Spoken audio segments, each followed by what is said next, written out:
Hey guys, Marcus here, and like I said, I'm going to post up a standard deck that I've been playing a bit.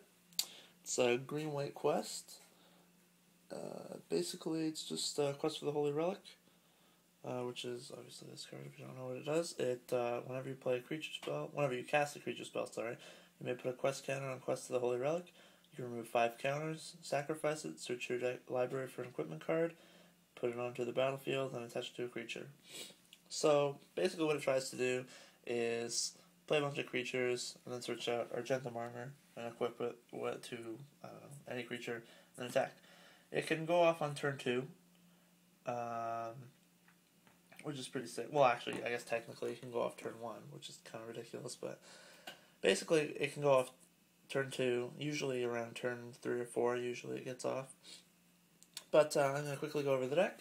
We'll see. So, 4 Midnight, 4 Ornithopter, 4 Glinthawk, 4 Fauna Shaman, 4 Vengevine, 4 Birds of Paradise, 4 Squadron Hawk, 4 Quest for the Holy Relic, 1 Core Outfitter, 1 Stoneforge Mystic, 1 Sword of Body and Mind, 2 Argentum Armor, and mana base, we have 6 Forests, we have 8 Plains, we have 4 Sun Petal Groves, 3 Razor Verge Thicket, and 2 Spring Wildwood.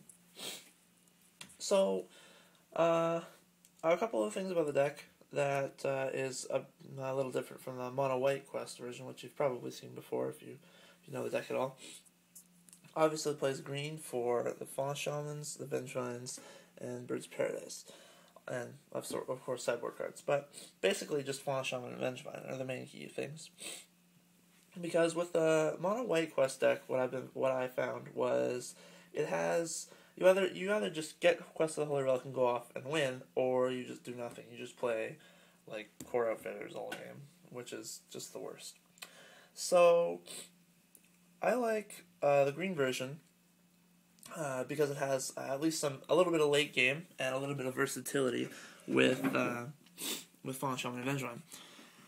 Because, I mean, if Fauna Shaman goes unchecked, every turn you can just search for a Vengevine, and then just dump to the graveyard, and then just play 2 guys, get back as many Fauna Shamans as you have, Vengevines as you have, and just go to town. Now, it's a little slower than the mono white version, just because, I mean, there's like more 4-drops with Vengevine, and I mean less low drops. But it's still basically just as fast. It's just a little more resilient to things like Day of Judgment, and just basically board sweepers, with Vengevine, obviously. Let's see, other things about this deck. Not really, actually. Squadron Hawk is, I personally think, the best card in the deck, against basically everything. It's a chump blocker against Boros. It buys you time against them, which is pretty sweet. And against Control, you just play it, and if it resolves, you just have 4 of them. You just Ancestral Recall, basically. And then they go get over their blockers, they go through everything. They don't want to waste a removal spell on it, so you're just attacking their Jace, or like slowly whittling them down. Also, it provides 4 quest counters for Quest of the Holy Relic, which is always nice.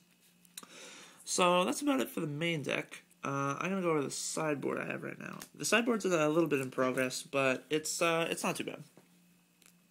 So we have 1 Stoneforge Mystic.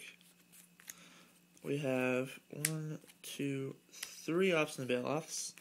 We have 1, 2, 3 Acidic Slimes. We have 1, 2, 3 Core Firewalker. We have 1 Nature's Claim. We have 1, 2 Journey to Nowhere, and 1, 2 Celestial Purge. So I'm gonna go over the matchups where they're used in, obviously. So we're gonna go back to Stoneforge Mystic. So Stoneforge Mystic comes in basically against Control for the most part, because it alone can search up to the Sword of Body and Mind, which is pretty useful against most of the Control decks. And basically, you just, against Control, I find that you just want to take out your like Ornithopters and your Glinthawks and your Memnites, because they're just really not very good. I mean, you can keep them in and try to just, like, quest them out really early, but I think in the control matchup, you just want more relevant cards that do things, and that's basically what this guy does. Obstinate Bailoff comes in, obviously, against aggro, and also what I've been finding is that it comes in against black-blue control, or blue-black control, just because all the removal is Disfigures and, like, the Board Sweeper, Consume the Meek. So they don't really have much to, like, deal with Obstinate Bailoff. I mean, they could have, like, a couple Doomblades, but that's about it. So, like, Obstinate Bailoff is pretty good, I've been finding. So Acidic Slime comes in against Control, and it comes in against the Mirror Match, and it comes in against Valakut. Obviously, it can blow up the lands, can blow up the quest and the armors, and Sword Binding Man in the Mirror Match, and against Control, it puts them off their land base. Core Firewalker obviously comes in against Mono Red. Nature's Claim comes in against the Mirror, and sometimes Blue-Black Control if they have a bunch of Ratchet Bombs and Spreading Seas and stuff like that. Journey Roar comes in against Boros, and usually the aggro matchups like Vampires and stuff like that. And Celestial Purge comes in against Mono Red, Boros usually, and Vampires, of course. So yeah, that's about it. Feel free to ask any questions or comment about the deck, whatever. I've been playing it a bit, and it's been pretty good. I found it was a lot better than the mono-white version, but I guess that's just me. I mean, obviously somebody could test both of them and find like the other one better. But this is just my perspective. I probably will have another deck up a couple days or something like that. It'll probably be my Yu-Gi-Oh deck. Other than that, it'll probably be a Magic deck. But anyways, that's about it for now, guys. Yeah, see you later.